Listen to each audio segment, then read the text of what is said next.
Good evening, ladies and gentlemen. I'm Tele-Aviacion, and this is This Week in El Salvador. This is actually my second broadcast in 2 days, but I got to thinking after we, went through many issues yesterday. I got to thinking one thing that seems to be always left out is the real world where Bitcoin is concerned. Bitcoin is inexorably linked with the dollar. In fact, I think even for the most advanced hodler of Bitcoin, the most advanced person in the understanding of Bitcoin, altcoins, and the blockchain and everything, even they link it with the dollar. There's no way to think of Bitcoin unless we're thinking of the dollar. The dollar has the reserve currency of the world. Well, it's still the way that we judge things. And it's very difficult not to. If we think of the potential of Bitcoin going up in value, well, then we think, well, if it goes up in value, then I can convert it back to dollars, and then I can buy something, buy a car, or buy something really valuable, buy a house. But always it has to be converted back into dollars. We're never really thinking specifically of Bitcoin. And that brings into the idea, well, of the dollar. Will the dollar always be part of Bitcoin? I suspect that it will be in some way. Some unit of measure, and I think it's going to probably have to be the dollar. When we talk about the dollar, it's not necessarily a bad thing. It's spun in the press, or I should say by many Bitcoin experts, as something that's really bad, and it can be, and certainly so much incredible amounts of inflation because of the amount of dollars that have been printed. But it has been printed because of human greed. That's the problem. And there's no way to get out of that. I don't think Bitcoin is going to present any unique answers to help us deal with the issue of human greed. I think people have pretty much been the same for thousands of years as they are now. We just have better technology. So consider the issue of human greed as far as the dollar is concerned. Imagine that thousands of years ago, there were bankers, people that had access to gold. Perhaps they were miners or people that were middlemen, and they got a lot of gold. And then, of course, they started creating notes, almost like not bonds, but like promissory notes, saying that this promissory note represents this bar of gold. After all, it's very difficult to carry a bar of gold with you everywhere you go. So they would create this. Supposedly there was some sort of an accounting system, but come on, we know how accountants are. The business person actually hires the accountant, not the government. And so the accountant wants the job, and they'll probably say whatever they have to say to keep that job because it could be very lucrative. So at some point, probably the exact second that the person who owned the gold decided to create some sort of a note to represent the gold to sell to the public, he started thinking, wait a minute, I can make another note and claim that it is also for some gold that I don't even have. And of course, gold is nice because you can melt it, you can do all sorts of things to it. You could melt it, you could add a little bit of lead or a little nickel or something like that. So, but it just stands to reason, hey, I'm just going to print some more. What's the harm? And then all of a sudden the bankers start getting extremely rich. And everybody looks at them and they figure, well, they're obviously very successful. They're a man of the people. They're very smart. Bankers are very smart. But yeah, they're very smart. They're basically creating inflation, and that's how it started. Remember that every single civilization up till now has been destroyed as a result of inflation. At one time, Rome had golden coins, then they had silver coins. Pretty soon those silver coins were 1/2 silver. Pretty soon they were 60%, 70%, or I should say 30% silver, until finally they were silver clad, and then eventually they had no silver in them at all. And this is just a fact of human nature. The same thing actually happened in the United States. They used to have silver coins, silver dollars, quarters, and they were 90% silver. Then pretty soon they were 50% silver. Then they were about 10% silver. Now, all of a sudden, they were made out of metal and copper clad. So just realize that this is human nature we're dealing with. And the same with the dollar. It was backed by gold during the Depression, maybe 40%. Then pretty soon, the World War II came along, then it was 20% backed. By the time Nixon took us off of gold in 71, it's probably maybe 5 to 10% backed. Now it's not backed by gold. Now we have trillions of dollars out there. This is human nature we're talking about. It's human greed. I will admit, certainly, that if we didn't have all of those wars, those major wars that cost us trillions of dollars, we'd be in much better shape. But eventually, it's just, there's no way that this sort of thing would not have happened anyway. So the question is how would Bitcoin solve that problem? Bitcoin is a unit of value, and it can be also used on the Lightning Network to make instant transfers. And it's a great thing to have, but still, even when we do that, we're thinking, how much can we get when we trade it for dollars? We can instantly transfer. We can transfer large sums of Bitcoin from ourselves to another country, but how are we going to convert it back into dollars? That's always a big issue, no matter where you go. So the issues of greed do not all of a sudden stop with Bitcoin. The real great hodlers of Bitcoin that you hear talking all the time, saying Bitcoin will change the world, it's going to change people's attitudes, people will get more peaceful, more charitable.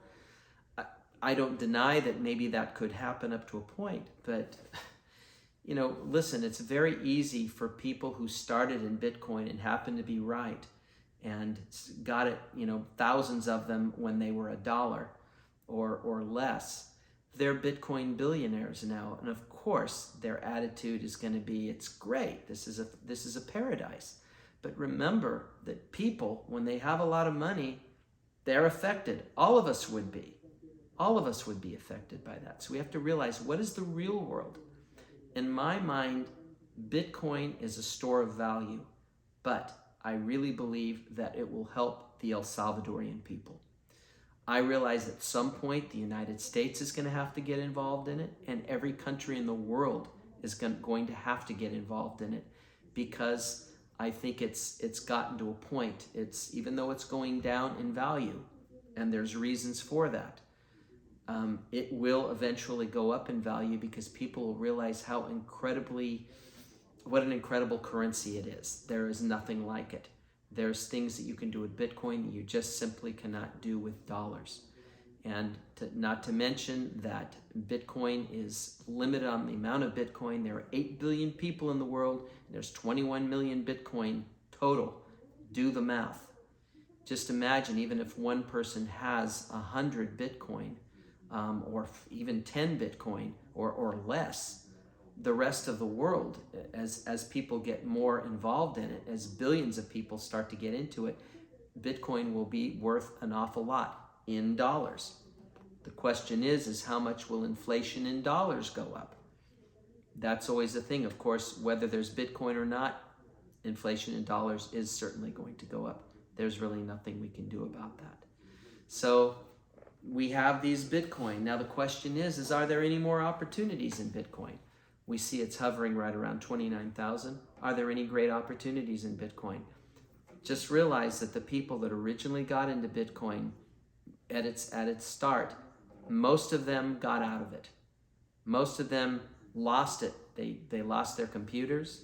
The people that were involved in development projects, most of them didn't actually have any Bitcoin, but they were trying to figure out methods of developing it using certain software that would help, probably like the Lightning Network is now, started as a basic development project.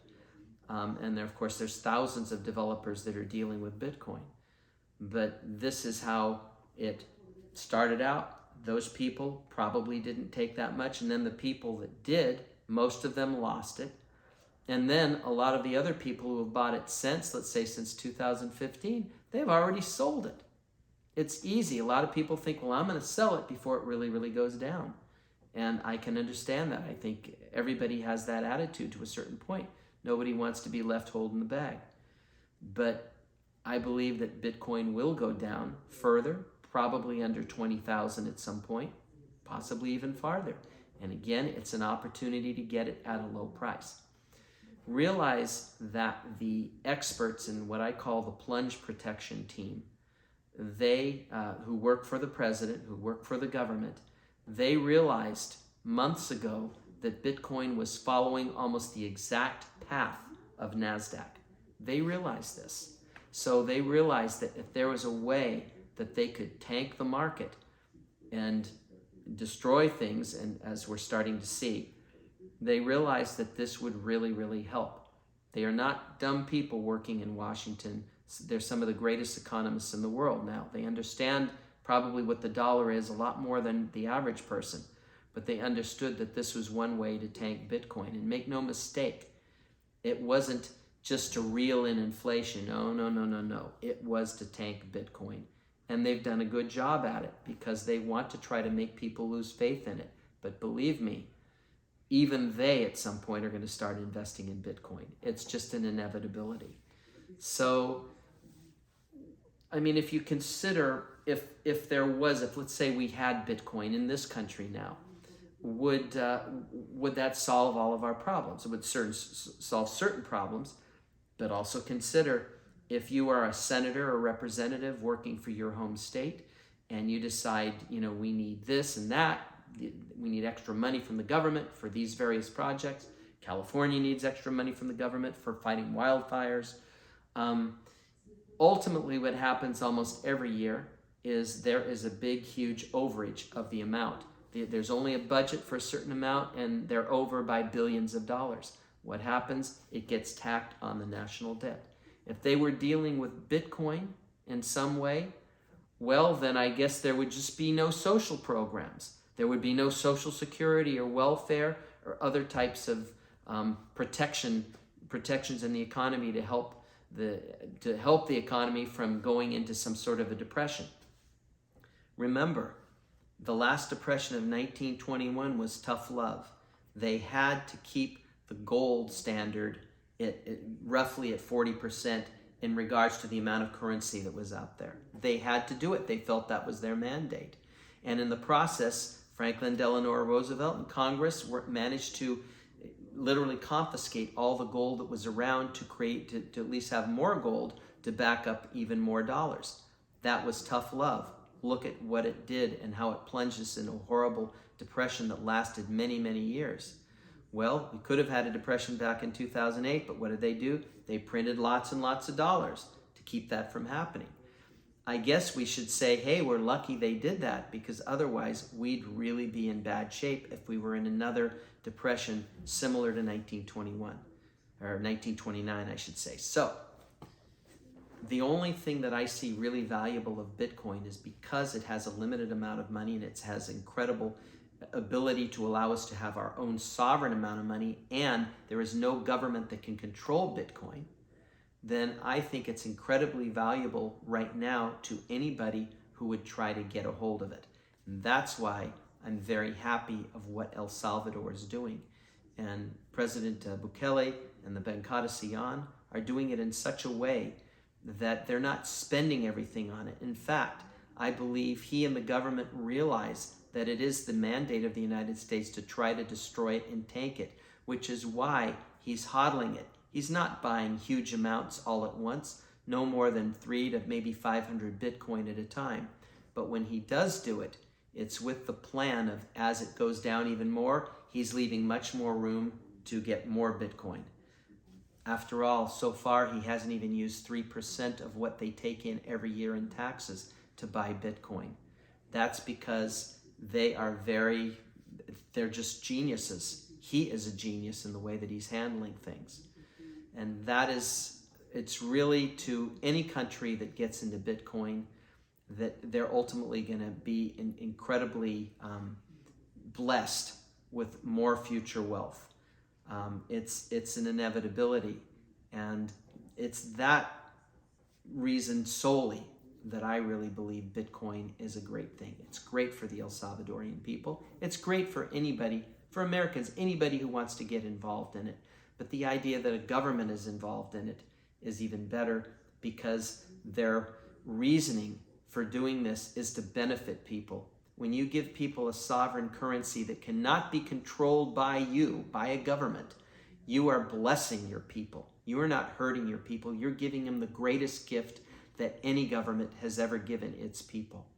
So I just want to realize when we're talking about Bitcoin and what's real, we can talk about fantasy and about all the great human suffering it's going to stop and it's going to make this world a paradise. No, we're still going to have to deal with people. Hopefully people get more educated. The nice thing is there's more access to education than any time in the history of the earth, and hopefully people will get more educated and self-educate themselves. But until that happens, we still have human nature reining things in. We still have to believe that is part of the equation. So anyway, I thought I would add this section on the real world. Thank you very much for listening, and I'll talk to you next week. Good night.